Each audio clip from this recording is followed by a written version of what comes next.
September 1962, President Kennedy stepped up to a podium at Rice University and pledged to land a man on the moon and return him safely to the Earth. Do this and do it right, and do it first, before this decade is out. NASA didn't actually know whether the lunar surface was solid enough to support a lander. Some of the metals that would be required to build the rockets hadn't even been invented. We jumped into the cosmic void and hoped that we'd grow wings on the way up. And just less than 7 years after Kennedy's pledge, Neil Armstrong took a giant leap for mankind. Okay, Neil, we can see you coming down the ladder now. That giant leap is often celebrated as a triumph of technology, but it wasn't. It was a triumph of a certain thought process that rocket scientists used to turn the seemingly impossible into the possible. So the status quo is a super magnet, even in enlightened institutions. We look at the rearview mirror and do what we did yesterday. Let's launch the same marketing campaign.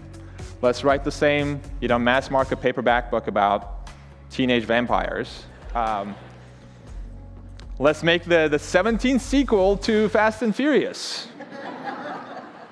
It's only when we sacrifice the certainty of answers and learn to embrace uncertainty that breakthroughs happen.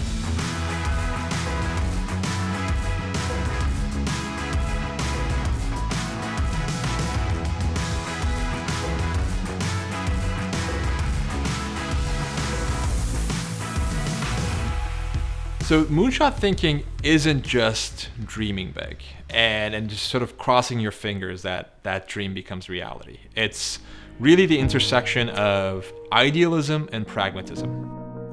So the moonshot process has 4 steps. The first step is reimagine.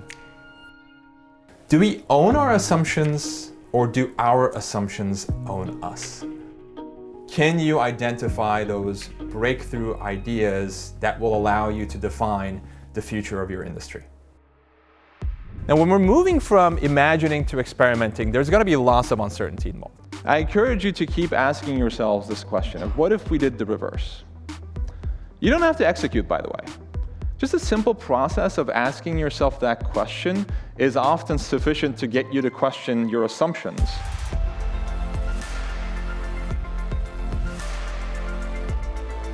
After you iterate and improve, we get to the 4th stage, which is achieve.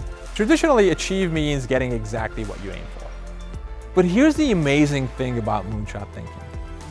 Even if you don't get your moonshot, even if you fail, you will fail above everyone else's success. I'm a good example of this. I told you my moonshot was becoming an astronaut. I didn't get it, at least not yet. But I got to work on one of the most successful interplanetary missions of all time. And if I wasn't aiming to be an astronaut, I never would have gotten there.